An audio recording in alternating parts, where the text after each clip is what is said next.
Intermediate సంస్కృతం వస్తాయి. సంస్కృతం కదా అందరూ తీసుకున్నది. అందరికి 98 అబ్బో వచ్చేసే బాగా బ్రహ్మాండంగా.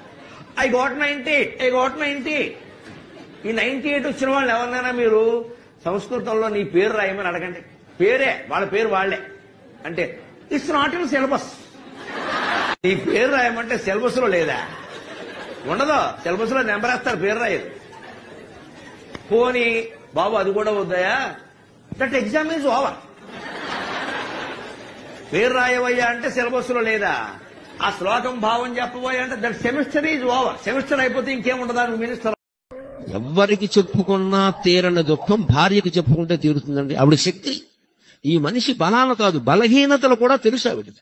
రావయ్యా పోతే పోయింది, ఏంటి 10 లక్షలు పోతే ఏడుస్తూ కూర్చున్న బోల్డ్ పోయే బిజినెస్ లో ఏముందానికి మళ్ళీ తెలుసుకుంది. కానీ ఏమైంది అసలు? నీలాంటి మగాడు ఎవడున్నాడో, నువ్వు వ్యాపారం బట్టి నీకెందుకు, ఇంట్లో పొదుపు నేను చేస్తాను కదా నువ్వు చూసుకో అని భార్య అనగలిగితే మగాడు శ్రీ మహావిష్ణువులో లేచి నిలబడతాడమ్మా, తిరుగులేదు. అంత శక్తి. భాగవతంలో కృష్ణుడు స్వయంగా చెబుతాడు, నా గురించి ఎవడన్నా 10 మందిలో చెబితే నేను వాడి గురించి దేవలోకంలో చెబుతాను ఉద్ధవా. రెండో మాట చెబుతున్నా, నా పేరు మీద ఎవడన్నా 10 రూపాయలు దానం ఇస్తే కృష్ణార్పణమని నేను వాడికి 100 రూపాయలు ఇస్తాను, 10 రెట్లు ఇస్తానని చెప్పి. మూడో మాట, చివరి మాట, ఉద్ధవా జాగ్రత్తగా విను, నన్ను ఎవడన్నా మనస్సులో స్మరిస్తూ ఉంటే నాకు ఇంకో దారి లేదయ్యా, నేను వాడు ఉన్న చోటే ఉంటా అన్నాడు ఆయన. అంత గొప్ప అవకాశం ఇచ్చాడు. మనం సందుల్లో ఉన్నామా, గొంతుల్లో ఉన్నామా, ఉక్కబోస్తుందా, చలిస్తుందా అనవసరం అమ్మా. మనసులో గోవింద నామస్మరణ మానకుండా ఉంటే చాలు. అప్పుడు మన ఆరోగ్యాన్ని ఆయనే కాపాడుకుంటాం. నేను చాలా స్వీటీ అన్నాడు, బ్యూటీ అంటాడమ్మా. పెళ్లి కాకముందు అన్నీ అంటాడు, పెళ్ళయ్యాక 6 ఏళ్ళు అయ్యాక అనాలి. అది సంగతి లేక. పెళ్లి కాకముందు అన్నీ అంటాడు, ఆకలి ఉండదు, దాహం ఉండదు, నిన్ను చూస్తుంటే ఉండదు. పెళ్ళయ్యాక 6 నెలల దాకా వీడు ఉండడు, అవన్నీ ఉంటాయి. అన్నిటికీ మనం సమాధానం చెప్పక్కల, అన్నింటికీ ప్రతీకారాలు తీర్చుకోక్కల, అన్నింటికీ కక్షలు పెట్టుకుని బాధపడక్కల, ఒక మాటకి 2 మాటలు అనేకల్లా, ఒక మాటకి 2 మాటలు వాట్సాప్లో ఫేస్బుక్లో పెట్టేక్కల. అసలు దాన్ని పట్టించుకోకుండా ఉంటే 24 గంటలు తిరగకుండా అది పోయినట్టే లెక్క.